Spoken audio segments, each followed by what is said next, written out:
Welcome to Shri Rajiv Gandhi IAS academy. Friends, இந்த வீடியோவில் April 11 மற்றும் 12ஆம் தேதிகளுக்கான கரண்ட் அஃபேர்ஸ் எல்லாமே பார்க்க போகிறோம். சரி, வாங்க பார்க்கலாம். ஃப்ரெண்ட்ஸ், இந்த வீடியோட நோட்ஸ் எல்லாமே கீழே பிடிஎஃப் டிஸ்கிரிப்ஷன் கொடுத்துருக்கோம். அதெல்லாமே கிளிக் பண்ணி டவுன்லோட் பண்ணிச்சிங்க. அப்புறம் நம்ம டெலிகிராம் குரூப்போட லிங்க்மே கீழே டிஸ்கிரிப்ஷன் கொடுத்துருக்கோம்.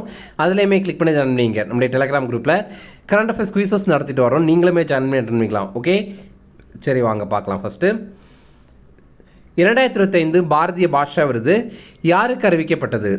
இதற்கான ஆன்சர் எஸ் ராமகிருஷ்ணன்.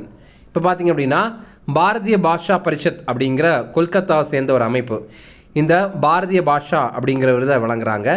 இப்போ இந்த 2025 ஆண்டிற்கான விருது நம்ம தமிழ் எழுத்தாளரான எஸ் ராமகிருஷ்ணன் அவர்களுக்கு அறிவித்திருக்காங்க. இதற்கான பரிசு தொகை ரூபாய் 1 லட்சம். இது இவருடைய வாழ்நாள் இலக்கிய சாதனைக்காக தான் வழங்கியிருக்காங்க. எஸ் ராமகிருஷ்ணன் இவரை பற்றி பார்த்தீங்க அப்படின்னா இவர் நம்ம தமிழ்நாட்டை சேர்ந்த ஒரு எழுத்தாளர். இவர் ஒரு தமிழ் எழுத்தாளர். இவருடைய சஞ்சாரம் அப்படிங்கிற நூல் 2018 ஆண்டு சாகித்ய அகாடமி விருது தமிழுக்காக பெற்றிருந்தது. அடுத்தது, உலக அளவில் மகப்பேறு இறப்புகளில் இந்தியா பிடித்த இடம் எது? இதற்கான ஆன்சர் 2. இப்போ பார்த்தீங்க அப்படின்னா உலக அளவில் ரொம்ப அதிகமாக மகப்பேறு இறப்பு எங்கே நடக்குது அப்படின்னா முதலிடத்தில் நைஜீரியாவில் நடக்குது. 2வது இடத்துல பார்த்தீங்க அப்படின்னா இந்தியாவில் நடக்குது. மகப்பேறு இறப்பு அப்படின்னா என்னென்னா தாய்மை அடைந்த ஒரு பெண் கர்ப்பமாகவோ அல்லது பிரசவம் அல்லது கருக்கலைப்பு செய்த 42 நாட்களுக்குள்ளாடி இறக்கிறது. ஓகேவா? இப்போ பார்த்தீங்கன்னா இப்போ கருக்கலைப்பு செய்துட்டு 42 நாட்களுக்குள்ளாடி இறந்தாங்க அப்படின்னா அதையுமே மகப்பேறு இறப்பு அப்படின்ற மாதிரி கன்சிடர் பண்ணுவாங்க. அதே மாதிரி பிரசவம் நடந்ததுக்கப்புறம் 42 நாட்களுக்குள்ளாடி இறந்தாங்க அப்படின்னா அதையுமே மகப்பேறு இறப்பு அப்படிம்பாங்க. ஒரு பெண் கர்ப்பமாக ஆரம்பித்து ஒரு 42 நாட்களுக்குள்ளாடி இறக்குறாங்க அப்படின்னா அதையுமே மகப்பேறு இறப்பு அப்படின்ற மாதிரி கன்சிடர் பண்ணுவாங்க. மகப்பேறு இறப்புகளில் 75% கர்ப்ப காலங்களில் கரெக்டான பராமரிப்பு இல்லாததுனால தான் நடக்குது. 1990 ஆண்டுலேருந்து 2023 ஆண்டு வரைக்கும் சர்வதேச அளவில் மகப்பேறு இறப்பு 40% குறைந்திருக்கு. ஆனால் நம்ம இந்தியாவில் அது 86% குறைந்திருக்கு. இந்தியாவில் 2023 ஆண்டு மகப்பேறு இறப்புகள் 19,000 இருந்துச்சு. உலக அளவில் இது 7.2%. இந்த அறிக்கை நமக்கு வழங்கிய இந்த குழு எந்த குழு அப்படின்னா மகப்பேறு கால இறப்பு மதிப்பீட்டு குழு அப்படிங்கிற குழு.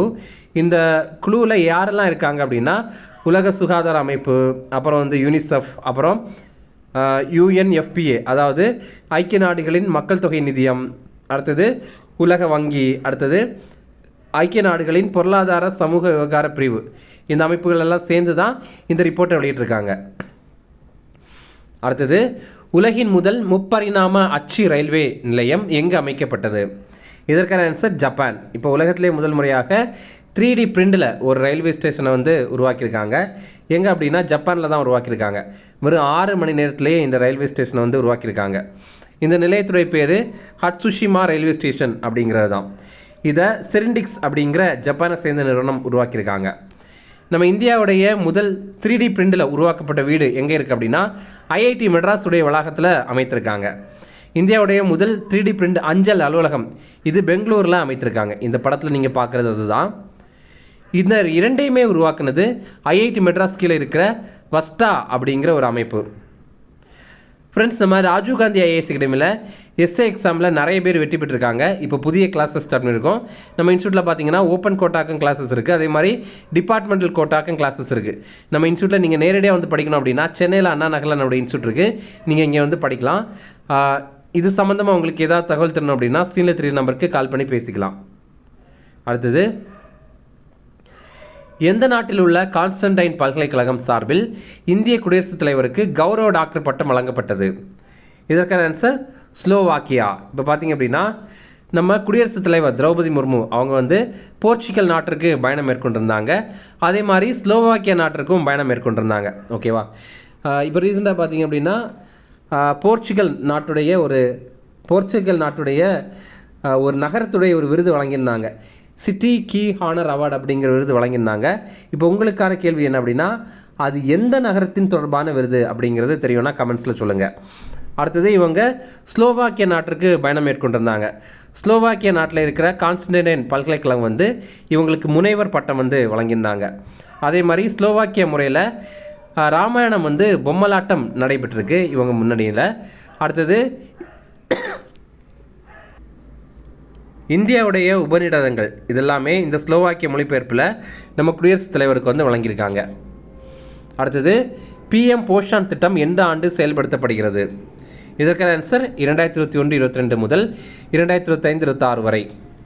PM போஷான் திட்டம் இதோடைய விரிவாக்கம் பார்த்திங்க அப்படின்னா பிரதான் மந்திரி போஷான் சக்தி நிர்மான் அப்படிங்கிறது தான்.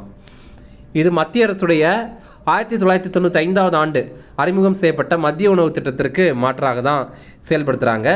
இந்த PM போஷான் திட்டத்துடைய நோக்கம் என்ன அப்படின்னா ஒரு நேரமாவது சமைத்த உணவை வந்து பள்ளிகளுக்கு வழங்கணும் அப்படிங்கிறது தான், மாணவர்களுக்கு வழங்கணும் அப்படிங்கிறதுக்காக தான்.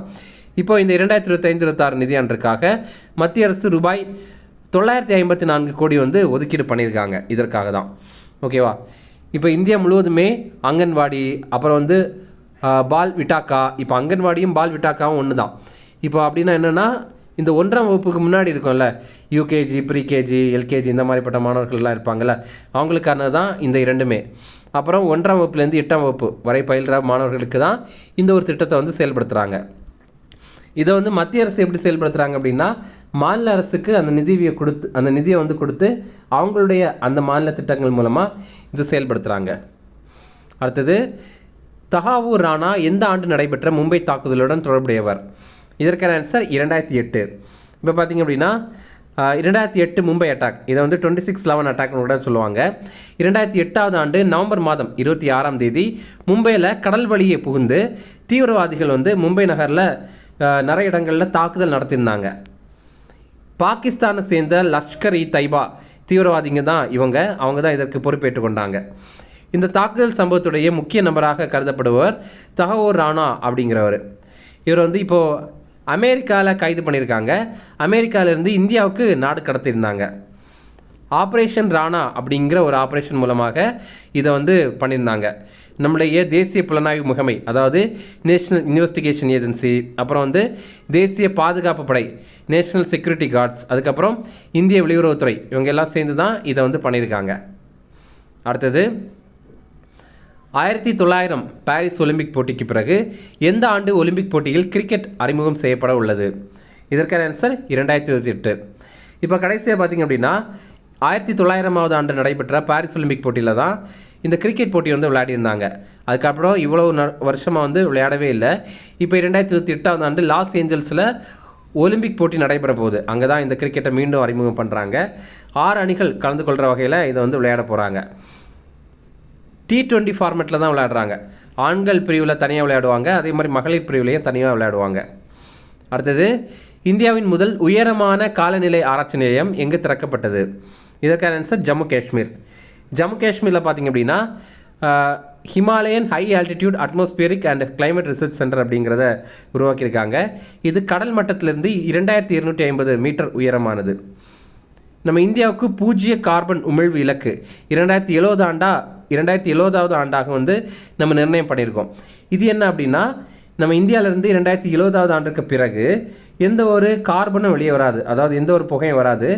அதே வந்துச்சு அப்படின்னா கூட அந்த அளவுக்கு சமமான மரங்கள், அதுக்கப்புறம் அந்த கார்பனை நமக்கு வந்து அப்சர்வ் பண்ணுறதுக்கான வளங்கள் எல்லாமே நமக்கு இந்தியாவிலே அமைத்துருவாங்க. அதுதான் இதோடைய அர்த்தம். அடுத்தது தமிழ்நாட்டின் முதல் செயற்கை நுண்ணறிவு ஆசிரியர் எங்கே அறிமுகம் செய்யப்பட்டது? இதற்கான ஆன்சர் ராமநாதபுரம். ராமநாதபுரத்தில் ராமேஸ்வரத்தில் தான் இதை அறிமுகம் பண்ணியிருக்காங்க. அங்கே இருக்கிற தனியார் பள்ளியில் அறிமுகம் பண்ணியிருக்காங்க. இந்த ரோபோட்டிற்கு அவங்க வைத்திருக்க பேர் என்ன அப்படின்னா மார்கரெட் அப்படிங்கிறது தான். மாணவர்கள் கேட்குற கேள்விக்கு சரியான பதில் வந்து இது வழங்குது. இதுவே இந்தியாவுடைய முதல் செயற்கை நுண்ணறிவு ஆசிரியர் யார் அப்படின்னா ஐரிஷ் அப்படிங்கிறது. இது கேரளாவில் ஒரு பள்ளியில் நிறுவியிருந்தாங்க. அதுவே இந்தியாவுடைய முதல் செயற்கை நுண்ணறிவு செய்தி வாசிப்பாளர் யார் அப்படின்னா லிசா அப்படிங்கிறது. இது ஒடிசாவில் வந்து தொடங்கியிருந்தாங்க. அடுத்தது எந்த மாநிலத்தின் ரெண்டியா பட்டு மற்றும் காசி கைத்தறிக்கு புவிசார் குறியீடு கிடைத்தது? இதற்கான ஆன்சர் மேகாலயா. இப்போ பாருங்கள், இந்த ரெண்டியா பட்டு அப்புறம் காசி கைத்தறி. இப்போ காசி அப்படிங்கிறது பார்த்திங்க அப்படின்னா உத்தரப்பிரதேசத்தில் வாரணாசி தான் காசி அப்படின்னு சொல்லுவாங்க. அது இங்கே நம்ம பார்க்குறது காசி அப்படிங்கிறது. இந்த இரண்டிற்குமே இப்போது புவிசார் குறியீடு கொடுத்துருக்காங்க. இந்த இரண்டுமே இயற்கையான முறையில் உருவாக்கப்பட்டவை. இப்போ புவிசார் குறியீடு பற்றி பார்த்திங்கன்னா 10 ஆண்டுகளுக்கு இது செல்லுபடி ஆகும். அதுக்கப்புறம் அதை நம்ம புதுப்பித்து கொள்ளலாம். இதை வழங்கின அமைப்பு தொழில் மேம்பாடு மற்றும் உள்நாட்டு வர்த்தகத்துறை அப்படிங்கிற மத்திய அரசுக்கான ஒரு துறை தான் இந்த புவிசார் குறியீடை வந்து வழங்குறாங்க. அடுத்தது 2025 ISSF உலகக்கோப்பை துப்பாக்கிச் சுடுதல் போட்டியில் பதக்கப்பட்டியலில் இந்தியா பிடித்த இடம் எது? இதற்கான ஆன்சர் 2. இப்போ பார்த்தீங்க அப்படின்னா ISSF ஷூட்டிங் வேர்ல்டு கப் போட்டி வந்து நடைபெற்றது. அர்ஜென்டினாவுடைய பியூனஸ் ஏர்ஸ் அப்படிங்கிற நகரில் தான் நடைபெற்றது. இதில் இந்தியா வந்து 2ஆம் இடம் பிடித்திருந்தோம். நம்ம இந்தியா வந்து 4 தங்கம், 2 வெள்ளி, அப்புறம் 1 வெண்கலம் வந்து ஜெயிச்சிருந்தோம். தங்கம் வென்றது யாரெல்லாம் அப்படின்னா ஸ்விஃப்ட் கவுர் சாம்ரா, ருத்ராங்ஷ் பாட்டில், விஜய்வீர் சிந்து, அப்புறம் சுருச்சி போகட், இவங்க எல்லாருமே. அடுத்தது சில ஷார்ட்னஸ் டிஃபரன்ஸ் அதையுமே பார்க்கலாம். இப்போ ஆஸ்கர் விருது வழங்குறாங்கல்ல, அதில் புதிதாக ஒரு கேட்டகரியை சேர்த்துருக்காங்க. என்னென்னா அது சிறந்த ஸ்டண்ட் வடிவமைப்பு அப்படிங்கிற கேட்டகரி தான். அது நம்ம படத்தில் வந்து ஸ்டண்ட் எல்லாம் பார்ப்போம்ல, அதுக்கான ஒரு கேட்டகரி தான். 100வது ஆஸ்கர் விருதுகள் விழா முதல்ல இது வழங்குவாங்க. 2028ஆவது ஆண்டு தான் 100வது ஆஸ்கர் விருதுகள் வழங்குகிற விழா வந்து நடைபெறும். நம்ம ஆஸ்கர் விருதுகள் தொடர்பாக ஒரு வீடியோவே போட்டிருக்கோம். நீங்கள் அது இன்னும் பார்க்கல அப்படின்னா கீழே டிஸ்கிரிப்ஷனில் கொடுத்துருக்கோம், லிங்க் கிளிக் பண்ணி பாருங்கள். இந்த ஆண்டு நடைபெற்ற இந்த ஆஸ்கர் விருதுகள் வழங்குகிற விழாவில் எந்தெந்த படங்களுக்கு என்னென்ன வழங்கியிருக்காங்க அப்படிங்கிறது தான் அது. அடுத்தது இந்த 100வது ஆஸ்கர் விருதுகள் விழா அப்படிங்கிறது 2028ஆவது ஆண்டு வழங்குவாங்க. 2027ஆவது ஆண்டு வெளியான திரைப்படங்களுக்கானது தான் இந்த ஒரு விருது. எப்போவுமே அதோடைய முந்தின ஒரு வருஷத்தில் தான் கொடுப்பாங்க, அதோடைய முந்தைய ஒரு வருஷத்தில் உள்ளது தான் கொடுப்பாங்க. அடுத்தது மகாராஷ்டிராவில் குல்ஜாபாத் அப்படிங்கிற ஒரு நகரம் இருக்குது. அதோடைய பேரை வந்து ரத்னாபூர் அப்படின்ற மாதிரி மாற்றம் செய்யப்படும் அப்படின்னு சொல்லியிருக்காங்க. மகாராஷ்டிராவில் இருக்கிற ஒரு அமைச்சர் இதை அறிவித்திருக்காரு. இங்கே தான் முகலாய மன்னர் அவுரங்கசீப்புடைய கல்லறை வந்து அமைந்திருக்கு. அடுத்தது நம்ம தமிழக பள்ளி கல்வித்துறைக்கு தேசிய சாதனையாளர் விருது வழங்கியிருக்காங்க. எதற்காக அப்படின்னா தமிழகத்தில் 78 லட்சம் மாணவர்களுக்கு பள்ளிகளிலேயே ஆதார் புதுப்பித்தல் பணிகளை வந்து தமிழக அரசு சார்பில் வந்து மேற்கொண்டிருக்காங்க. அதனால தான் ஆதார் புதுப்பிக்கிறது, அப்புறம் ஆதார் வந்து புதிதாக பதிவு பண்ணுறது, இந்த மாதிரி பணிகள் எல்லாம் பண்ணியிருக்காங்க. இது தமிழக மாணவர்களில் 70%. ஆதார் பதிவு நம்ம தமிழக பள்ளிகளில் போன ஆண்டு 2024ஆவது ஆண்டு பிப்ரவரி மாதம் தான் தொடங்கியிருந்தாங்க. இந்த விருதை வழங்கின அமைப்பு UIDAI அப்படிங்கிற அமைப்பு. அப்படின்னா unique identification authority of India அப்படிங்கிறது, மத்திய அரசின் தனித்துவ அடையாள ஆணையம் அப்படிங்கிறது. அடுத்தது பஞ்சாயத்து அட்வான்ஸ்மெண்ட் இண்டெக்ஸ் அப்படிங்கிற ஒரு பட்டியலை வெளியிட்டிருக்காங்க. அதாவது ஒரு குறியீடை வெளியிட்டிருக்காங்க. என்ன அப்படின்னா 2022-23 பஞ்சாயத்து முன்னேற்ற குறியீடு அப்படிங்கிறது தான். அதாவது எந்தெந்த கிராம பஞ்சாயத்து வந்து ரொம்ப மேம்பட்டுருக்கு அப்படிங்கிறதுக்கான ஒரு ரிப்போர்ட் தான் இது. நம்ம இந்தியாவில் இருக்கிற மொத்த கிராம பஞ்சாயத்துகள் 2.5 லட்சம். இதில் ரொம்ப அதிகமான கிராமங்கள் எங்கே முன்னேறி இருக்குது அப்படின்னா குஜராத்தில் தான் முன்னேறி இருக்குது. அடுத்தது முக்கிய தினங்கள் பார்க்கலாம். தேசிய பாதுகாப்பான தாய்மை தினம், இது ஏப்ரல் 11ஆம் தேதி.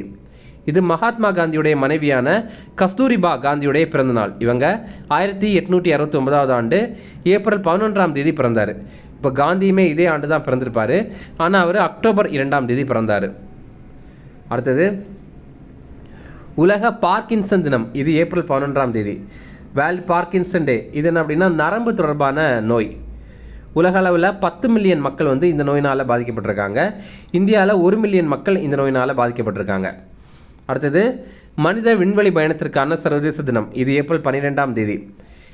ரஷ்ய விண்வெளி வீரர் யூரி ககரின் அவர் விண்வெளிக்கு சென்ற தினம் தான் இந்த ஏப்ரல் 12ஆம் தேதி. 1961ஆவது ஆண்டு அவர் விண்வெளிக்கு பயணம் மேற்கொண்டிருந்தார். வோஸ்டாக் 1 அப்படிங்கிற விண்கலத்தின் மூலமாக தான் அவர் போயிருந்தார்.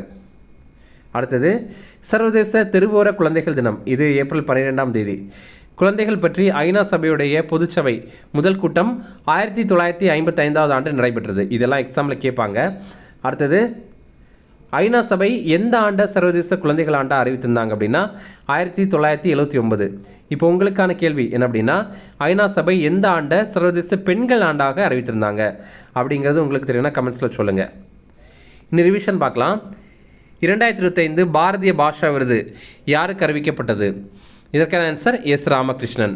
அடுத்தது உலக அளவில் மகப்பேறு இறப்புகளில் இந்தியா பிடித்த இடம் எது?